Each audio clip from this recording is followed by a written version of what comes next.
Viewers, আলু অর্জুনের পর এবার শাকিব খানকে নকল করলেন কেজিএফ এর ইয়াশ। হ্যাঁ ভিউয়ার্স, আলু অর্জুনের পর এবার মেগাস্টার শাকিব খানকে নকল করলেন কেজিএফ এর নায়ক ইয়াশের একটি নতুন সিনেমা টক্সিস সিনেমা। অবশ্যই এটা কিন্তু শাকিব খানের একটি সিনেমাকে নকল করেছে। তো ভিউয়ার্স, অবশ্যই আপনাদেরকে আমি প্রমাণ সহ দেখাবো। তো লাইক দিয়ে সম্পূর্ণ ভিডিওটা দেখতে থাকেন।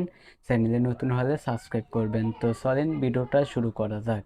ভিউয়ার্স, কি বলবো, মেগাস্টার শাকিব খানকে আল্লু অর্জুন থেকে শুরু করে কেজিএফ এর ইয়াশও নকল করলেন। তো ভিউয়ার্স, আমার স্ক্রিনে আপনারা একটা স্ক্রিনশট দেখতে পাচ্ছেন দুইটা। তো উপরে কিন্তু শাকিব খানের তুফান সিনেমার একটি স্ক্রিনশট, আর নিচে কিন্তু অবশ্যই ইয়াশের টক্সিস সিনেমার এই যে এইটা তো আপনারা দেখতে পাচ্ছেন। তো এখানে কিন্তু আপনারা অবশ্যই এখানে মিলিয়ে নেবেন, দুইটা কিন্তু একেবারে পুরো মিলে গেছে। তো ভিউয়ার্স, একবার ভাবেন, শাকিব খানের তুফান সিনেমাকে কিন্তু নকল করলেন ইয়াসের টক্সিস সিনেমা।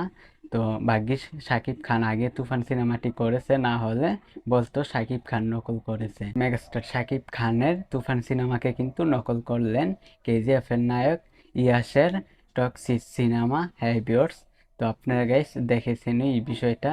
তো গাইস, কি বলবো, মেগাস্টার শাকিব খানকে কিন্তু একের পর এক নকল করেই যাচ্ছে সাউথের বড় বড় নায়কেরা, আল্লু অর্জুন থেকে শুরু করে ইয়াশ।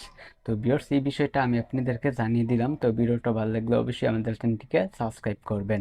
আর ভিউয়ার্স, অবশ্যই আপনাদের কোনো মন্তব্য থাকলে সাকিবিয়ানরা অবশ্যই আপনারা কমেন্টে বলবেন। আজকের ভিডিও এই পর্যন্ত, পরের ভিডিওর জন্য সবাই অপেক্ষা করতে থাকেন।